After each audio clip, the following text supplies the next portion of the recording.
Assalamualaikum warahmatullahi wabarakatuh. Kami dari kelompok satu ingin mempresentasikan mengenai pengaruh efektivitas TNDE atau e-office terhadap kinerja organisasi.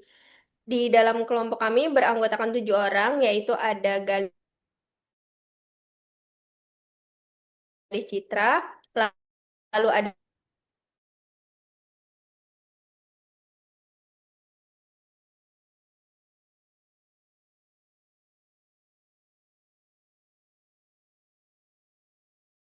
Victoria, dan yang terakhir Nah, saya mau menjelaskan dulu nih, apa itu TNDE. Tata Naskah Dinas Elektronik atau yang biasa kita sebut TNDE adalah tata naskah dinas yang dikelola secara elektronik dengan memanfaatkan teknologi informasi dan komunikasi. Lalu tujuan TNDE itu apa aja sih? Nah, itu yang pertama untuk meningkatkan efektivitas, efisiensi, dan kecepatan layanan administrasi pemerintah melalui penyelenggaraan kearsipan yang berbasis teknologi informasi dan komunikasi, sehingga pengelolaan naskah dinas dapat dilaksanakan lebih tertib, cepat, dan hemat sumber daya. Lalu, tujuan yang kedua adalah mewujudkan tertib administrasi, menciptakan keseragaman pengelolaan surat menyurat, meningkatkan efektivitas dan efisiensi kerja, serta menjamin kelancaran penyelenggaraan tata naskah dinas di lingkungan Kementerian PU. Dari tujuan TNDE ini, kita mendapatkan beberapa kata kunci nih, yaitu yang pertama ada efektivitas, lalu ada efisiensi, kecepatan layanan, tertib administrasi, keseragaman, kelancaran penyelenggaraan, dan hemat sumber daya. Nah, dari kata kunci tersebut, kita dapat menggunakannya untuk indikator-indikator yang akan kita pilih untuk TNDE itu. Untuk selanjutnya akan disampaikan oleh rekan saya, Mbak Citra. Silakan, Mbak Citra. Oke Kak, jadi untuk yang pertama aku ada ide isu, yaitu kurangnya fitur TNDE yang belum dapat memenuhi kebutuhan instansi. Untuk data dan faktanya, yang pertama terdapat dua versi dari TNDE. Untuk versi terbaru lebih user-friendly, tapi data TNDE lama tidak tersimpan. Selain saat perubahan versi ini, pada saat perubahan jabatan, juga ada data yang hilang. Kemudian yang kedua, yaitu terkendala di beberapa fitur seperti belum tersedianya fitur pembuatan surat, tidak ada notifikasi yang menandakan surat masuk, serta sistem pengiriman surat kepada pihak ketiga yang rumit.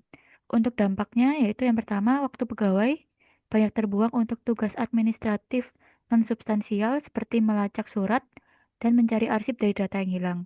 Yang kedua, ASN terpaksa menggunakan proses manual karena keterbatasan fitur TNDE yang menyebabkan penurunan efisiensi kerja dan produktivitas. Yang ketiga, ASN senior cenderung mengalami kesulitan dalam mengadopsi TNDE, sedangkan ASN milenial lebih cepat beradaptasi. Hal ini tentunya menciptakan kesenjangan literasi digital antar generasi ASN. Untuk keterkaitan dengan manajemen ASN, yaitu data kinerja tidak tersedia. Tanpa fitur pelacakan tracking dan analitik, manajer tidak memiliki data valid untuk menilai aspek penting seperti kecepatan respon, ketepatan waktu, penyelesaian tugas, dan volume pekerjaan yang ditangani oleh setiap ASN. Keterkaitan dengan Smart ASN yaitu TND yang optimal dapat menjadi alat pendukung utama dalam mewujudkan Smart ASN, terutama dalam hal pengelolaan dokumen, komunikasi internal, dan pelayanan digital. Untuk nilai dari berakhlak, ada berorientasi pelayanan, yaitu dengan siklus surat yang lebih cepat, maka layanan eksternal menjadi lebih baik. Nah, itu mungkin isu pertama dari saya. Nah, Mbak Fitri mungkin ada isu lain, Mbak? Baiklah, selanjutnya saya akan membahas isu terkait sosialisasi penerapan TNDE yang belum optimal nih, di mana data atau fakta yang kita temukan bahwa sosialisasi TNDE ini tidak merata antar unit kerja, serta sosialisasi hanya dilakukan sesekali dan belum menyeluruh. Selain itu juga banyak pegawai masih bergantung pada sistem yang manual. Selain itu juga teknologi informasi dan komunikasi di Kementerian PU belum dimanfaatkan secara maksimal untuk mendukung administrasi modern. Lalu, apa saja dampak dari isu tersebut? Yang pertama, efisiensi administrasi terhambat. Yang kedua, beban administratif menumpuk di operator atau admin. Yang ketiga yaitu ASN kesulitan beradaptasi dengan sistem kerja berbasis teknologi. Lalu, keterkaitan dengan manajemen ASN, yaitu pengelolaan SDM belum fokus fokus pada pengembangan kompetensi digital ASN yang diperlukan untuk TNDE. Sedangkan keterkaitan dengan Smart ASN, yaitu Smart ASN menuntut untuk ASN memiliki kompetensi teknologi dan adaptif terhadap inovasi digital. Yang kedua yaitu kurangnya sosialisasi TNDE menghambat transformasi budaya kerja Smart ASN. Selain itu juga, keterampilan digital ASN belum merata sehingga menghambat adopsi penuh TNDE. Mungkin itu saja isu yang saya bahas. Selanjutnya saya akan lanjutkan ke Mbak Firda. Mungkin ada isu yang lainnya. Silakan Mbak Firda. Ya, oke Mbak Fitri. Kita lanjut ke isu ketiga, yaitu ada infrastruktur jaringan dan internet belum sepenuhnya mendukung kebutuhan kerja digital yang cepat dan aman. Data dan faktanya, hasil survei internal Kementerian Lembaga menunjukkan masih ada unit kerja yang mengalami gangguan jaringan. Yang kedua, kecepatan internet di beberapa kantor daerah masih di bawah 20 Mbps. Dan yang ketiga, banyak aplikasi e-office membutuhkan akses cepat dan stabil agar bisa real time. Lalu, saat terjadi gangguan, pegawai harus menunda proses administrasi atau menggunakan cara manual. Dan ini bertentangan dengan tujuan digitalisasi birokrasi. Lalu ada infrastruktur jaringan di wilayah perkotaan relatif lebih baik dibandingkan kantor di daerah. Dan dampaknya sendiri, yaitu ada efektivitas kerja ASN menurun karena waktu terbuang akibat lambatnya jaringan atau downtime aplikasi. Yang kedua, ada keterlambatan pelayanan publik karena dokumen dan data dan komunikasi internal tidak dapat diproses tepat waktu. Lalu itu menurunkan citra organisasi karena masyarakat menilai pelayanan digital pemerintah itu tidak konsisten. Lalu keterkaitannya dengan manajemen ASN, yaitu kinerja ASN sangat dipengaruhi oleh sarana prasarana yang mendukung. Infrastruktur digital yang lemah membuat produktivitas dan penilaian kinerja tidak optimal. Selanjutnya, smart ASN itu dituntut adaptif, melek teknologi, dan mampu bekerja secara digital first. Namun, kompetensi ini tidak bisa berjalan maksimal tanpa jaringan yang cepat dan aman. Nah, dari tiga isu yang sudah disampaikan tadi, kita pilih isu yang paling krusial dengan teknik lapisan isu USG. Dan selanjutnya akan disampaikan oleh Mas Frian. Silakan Mas Frian. Oke, Mbak Fitri. Selanjutnya, kita masuk ke analisis lapisan isu dengan metode USG. Nah, ada tiga isu nih. Yang pertama, isu kurangnya fitur TND belum dapat memenuhi kebutuhan instansi. Yang kedua, sosialisasi penerapan TND belum optimal. Dan yang ketiga, infrastruktur jaringan dan internet belum sepenuhnya mendukung kebutuhan kinerja digital yang cepat dan aman. Nah, dengan metode USG ini kita dapat memperoleh skor-skor dari tiap agensi, seriousness, dan growth-nya.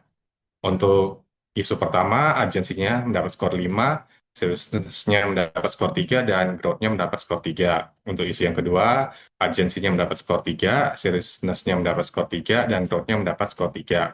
Dan untuk isu yang ketiga, agensinya mendapat skor 3, seriousness-nya mendapat skor 3, dan growth-nya mendapat skor 3. Sehingga isu yang menjadi prioritas adalah isu pertama dengan total skor 11. Nah, sehingga dipilihlah isu krusial yaitu kurangnya fitur TND belum dapat memenuhi kebutuhan instansi. Isu ini menjadi krusial dan harus segera diselesaikan karena berdampak langsung pada efektivitas kinerja ASN, kualitas manajemen data, dan pelayanan publik. Permasalahan utama seperti hilangnya data pada TND versi lama, tidak tersedianya fitur pembuatan surat, dan tidak adanya notifikasi surat masuk, serta rumitnya sistem pengiriman surat. Kondisi ini membuat pegawai banyak membuang waktu untuk pekerjaan administratif non-substansial, memaksa pengguna menggunakan proses yang lama dan menurunkan efisiensi kerja. Selain itu, keterbatasan fitur juga menghambat kemampuan ASN, khususnya generasi muda untuk cepat beradaptasi dengan sistem digital yang pada akhirnya berdampak pada lambatnya penerapan smart ASN. Nah, dengan diperolehnya isu krusial ini, kita dapat mengidentifikasi eh, dasar dari permasalahan isu dengan metode fishbone diagram. Nah, gimana nih Mas Adit metodenya?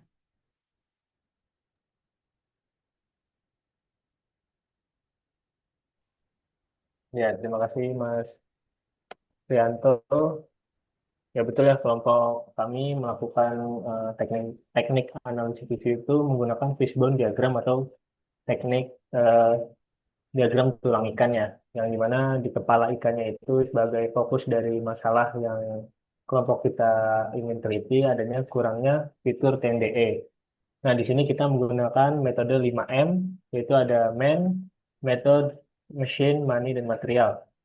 Yang dimana man di sini adalah sumber daya manusianya, yaitu adanya pengguna TNDE cenderung lebih menyukai versi lama. Mereka beranggapan versi lama itu lebih praktis.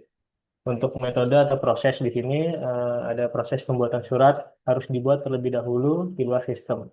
Yang dimana para pengguna TND ini berpendapat bahwa mereka bekerja dua kali, di mana mereka harus membuat suratnya dulu di Word, lalu print atau scan-nya, baru bisa diunggah di laman TNDE.